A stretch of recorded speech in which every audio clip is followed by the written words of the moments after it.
So I want to take this moment to fully address Sean Strickland as the MMA world has come to know him at this moment.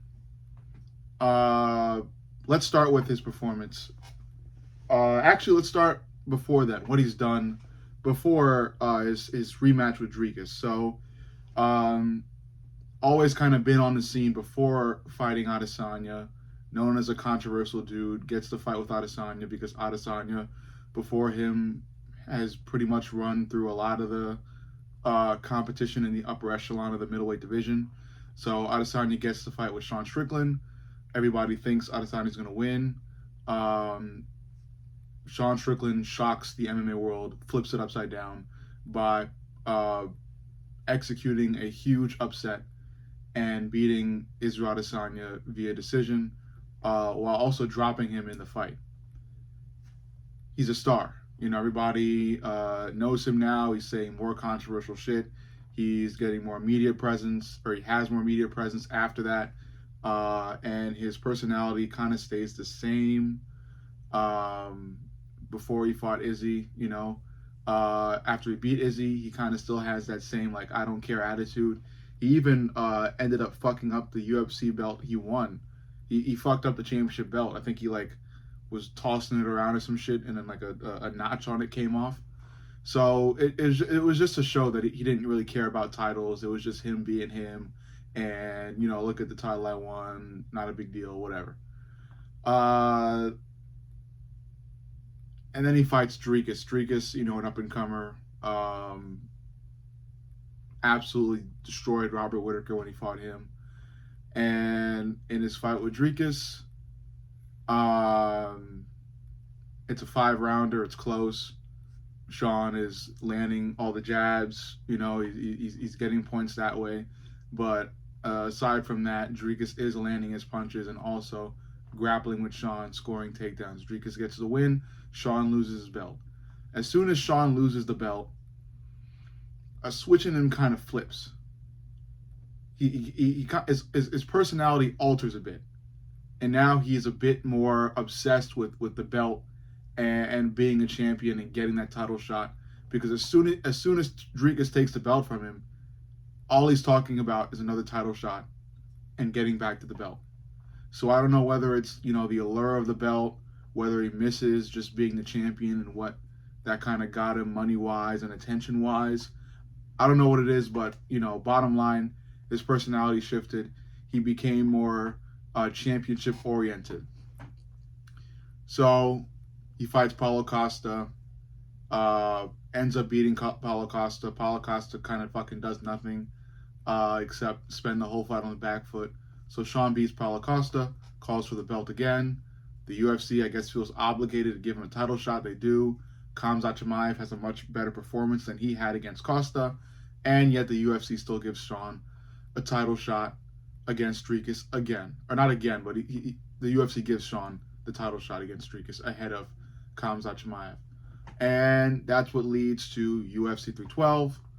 And at UFC 312, or at least leading up to it, Sean is promising war, all this other shit. But all the while, I've been telling you guys that it's just going to be the same shit as the first fight. Carbon copy, literally. Sean Strickland won't change shit.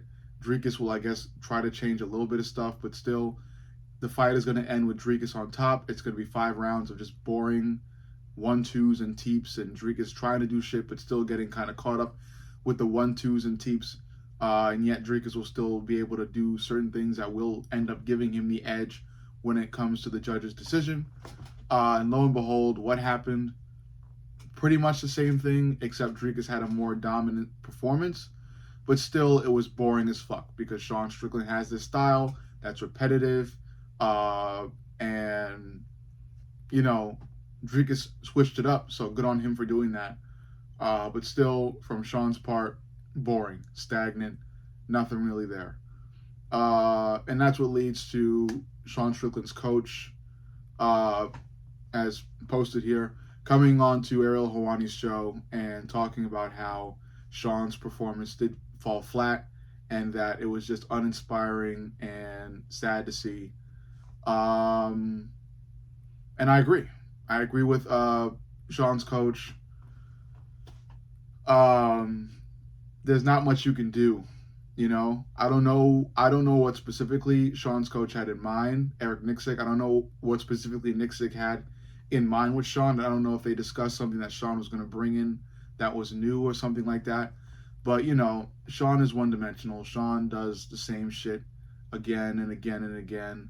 And I guess he feels like he's doing something different. I guess he feels like he's looking like a savage or some shit like that. But it's boring. It's boring and it's sad. And what upset me, kind of now that I look at it, what upset me the most about Sean's performance uh, was Sean's punches and basically what Sean did outside of the jab, the teep, the cross, and the Philly shell defense. What did he do outside of that? He had these looping punches that would land using the side of his fist, and they looked like they were thrown without any power behind them. It was more so if you've seen like two, for lack of a better term, ratchet women fighting, how they do this like they do this sort of straight arm, all the force in the shoulders, swing the arm type of punch, like a weak ass, flimsy, weirdly executed punch. That's what Sean did. And the most noteworthy one was, I think, the one in the final round that Sean threw. He had a clean shot at Dricus, and he threw that punch. And it was the most stupid looking, weird punch I've seen yet. And that's what pissed me off the most, because it really it gave me, and I'm sure it gave a lot of other people, the vibe that Sean doesn't care. That, it was like a Kevin Holland vibe, where it's like, I'm getting money, I'm here, I might as well just do whatever the fuck I want. I know certain other moves may be more effective, but I'm me, and I'm just gonna, like, fuck it, man, fuck it, dude, like this carefree, stupid loser mentality. That's what I got from that. But again, this was to be expected. The bottom line is, this was to be expected. The minute this rematch was called was the very same minute I said to all of you guys that it's going to be boring, stupid, and pointless, and basically a carbon copy of the first fight, and that Khamzat Chimaev should be fighting. Khamzat Chimaev should have fought Dricus at UFC 312. And it was such a disgusting performance by Sean Strickland. I'm sure the UFC will not punish Sean, and the UFC will not punish Sean because of how entertaining Sean is outside of the cage. I think if a fighter sucks in the octagon, but they're still like really entertaining in the eyes of the fans, and maybe even beloved in the eyes of the fans, the UFC will still keep them. And I've kind of come to that theory because of Tai Tuivasa. As we've seen as of late, the UFC has been cutting a lot of heavyweight fighters.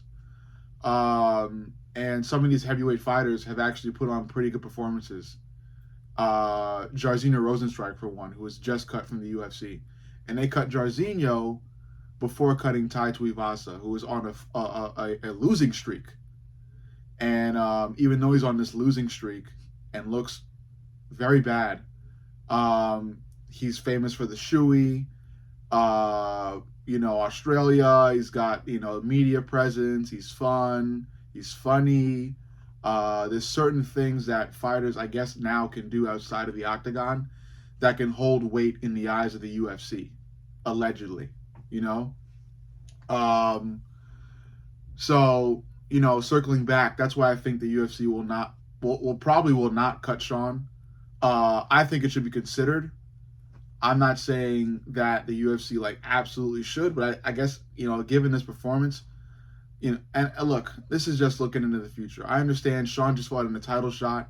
He obviously deserves another couple chances. I get it. Sean is still up there in terms of rankings. He's got to lose to another top guy to fall further down. But still, this was a shit performance. I mean, absolutely disgusting to see. Yeah, really bad. Really, really bad. Nothing new shown. Um, I mean, again, I'm telling you all this, but all the while, like I said, it's to be expected. It's not. I'm not surprised by it.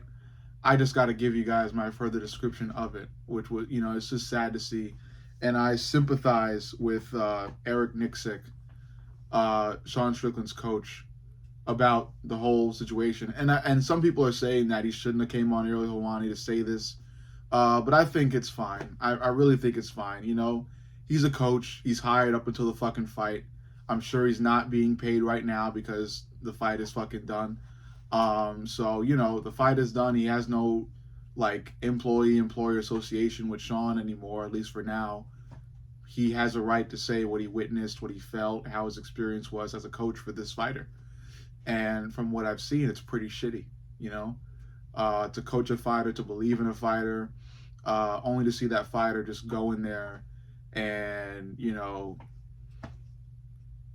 do nothing, basically do nothing. It's one thing if if the fighter goes in there and actually tries and loses, okay, you lost, but you gave it your all. It's another thing if the fighter goes in there and just does stupid shit for 5 rounds. Doesn't kind of bank on anything else. No balls to the wall mentality, no drive, just the same stagnant shit round after round, no matter how the fight is going. That's Sean Strickland, at least for now. Who knows whether he'll add more things to his arsenal, MMA wise. I would bet that he won't. But yeah, this guy has been Sean Strickland. I'm sure he'll be given another up and coming middleweight or a middleweight in the. I think some people were saying Sean should fight Izzy again. That's a fight, I guess. But yeah, Sean's still in the mix, obviously. But this is not a great sign for Sean's future. Unless he decides to change something. But overall, you let me know what you think. Make sure you like, comment, and subscribe. Most importantly, subscribe. I love you guys. I'll see you all in the next.